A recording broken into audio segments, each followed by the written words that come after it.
about the important topic regarding the genome. To see about the genes. Genes are going to be known as a nucleic acid sequence because that is a DNA. This DNA is going to consist of particular sugar nucleic acid sequence are going to known as a DNA, which is going to consist of a sugar, nitrogenous base and phosphate. All this together known as DNA.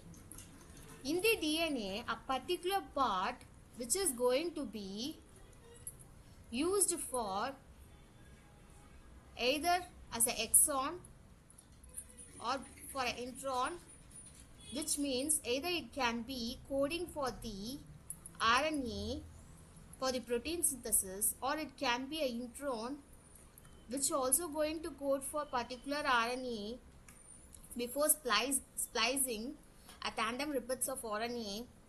So a gene can be an intron or an exon, but a gene is simple. It is known as a nucleic acid sequence in the DNA. In the DNA, a particular part of DNA is known as gene. Where there is another term which is known as genome. A genome is going to be known as a collection of DNA. So the collection of DNA is known as a genome.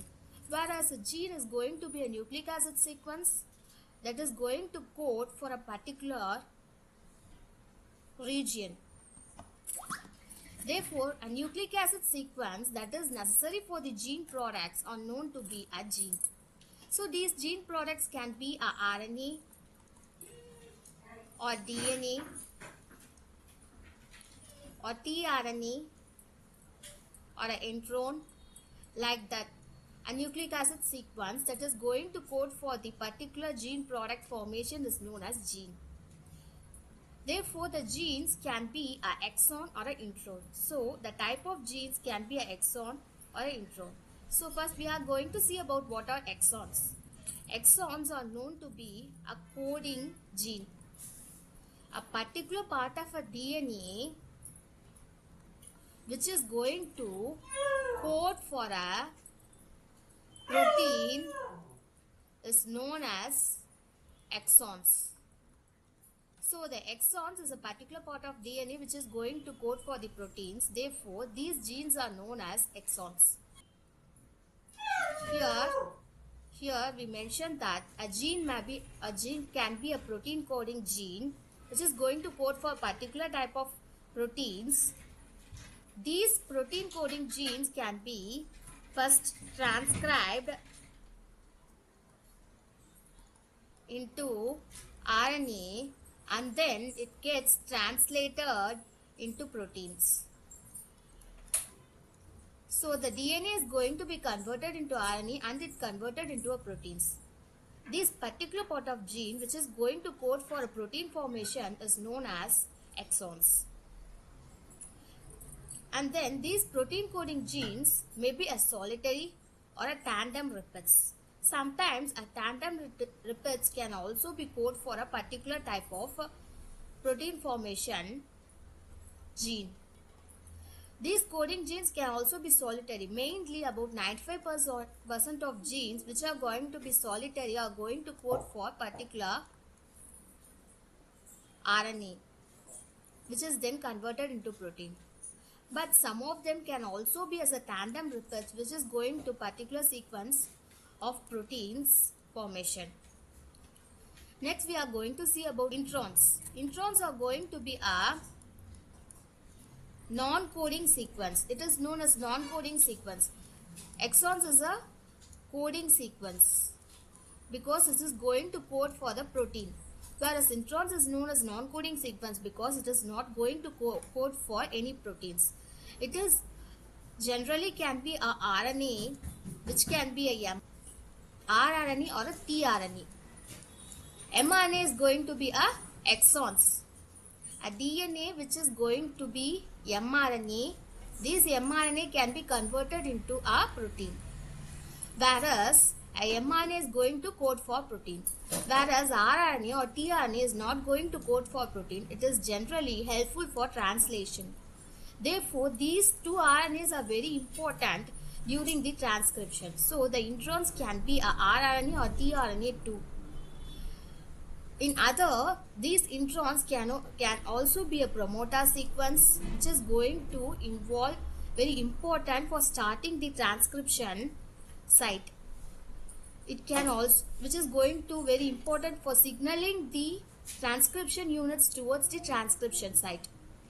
For starting the transcription, this promoter sequence is very important. These non-coding sequence can also involve the promoter sequences.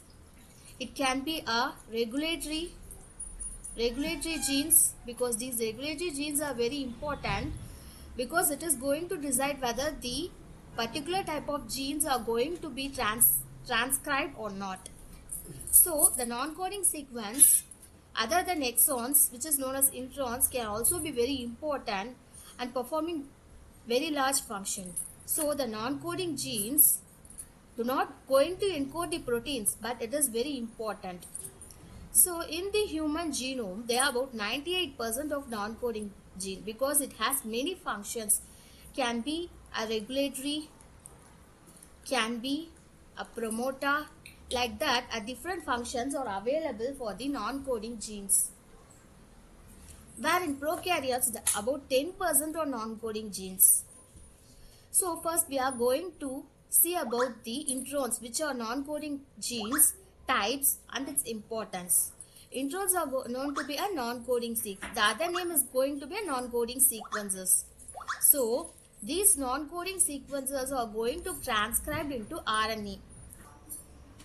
That means it can be a rRNA or a tRNA. These are introns which are not going to code for the any proteins, but it is very important for the translation process. Even a mRNA, which is going to consist of precursor mRNA before splicing, can also consist of introns. We will know about the splicing in the upcoming PPTs. But this splicing, before splicing in the mRNA, which consists of both exons and introns in the precursor form. That means the precursor mRNA, during the formation of mRNA, it can be precursor mRNA, which is going to be a stable form in the cell.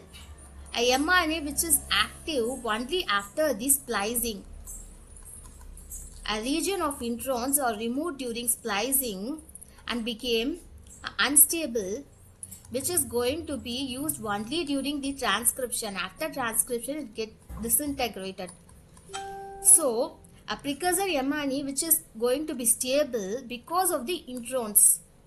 So before splicing, the mRNA to be stable is because of the introns.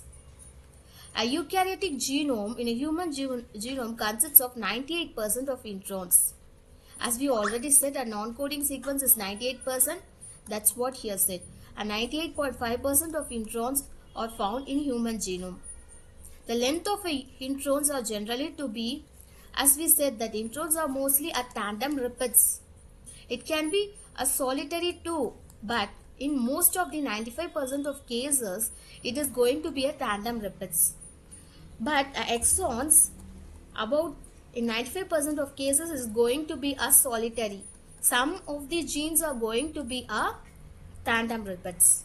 So the introns can vary in the base pairs of 10 to 10,000 base pairs. About the 10 to 10,000 base pair sequence, which means adenine, guanine, like that. A base pair sequence, a pairs, adenine pairs with thymine, guanine pairs with cytosine. This base pairs, about 10 or about 10,000 base pairs, or generally as a repeats, these introns can be present. These introns can be found in the intronic gene. As we said, the non-coding sequences is also known as introns. This intron presenting region is known as intronic genes or nested genes, which is going to surround the exons. So it is known as nested genes. Function of introns. Introns are going to consist of many functions which is going to involve in, it does not going to involve in protein coding, but it is very important for the stability of mRNA, because the mRNA is stable because of the precursor mRNA which consists of introns. Therefore, the introns help in alternate splicing. It is also involved in exon shifting. After splicing, the exons get shifted. That's what here said. It is also involved in controlling the gene expression, because some of the introns can also be present as a regulatory genes. These regulatory genes are going to decide whether the DNA is going to be replicated, RNA is going to be transcribed, RNA is going to be translated.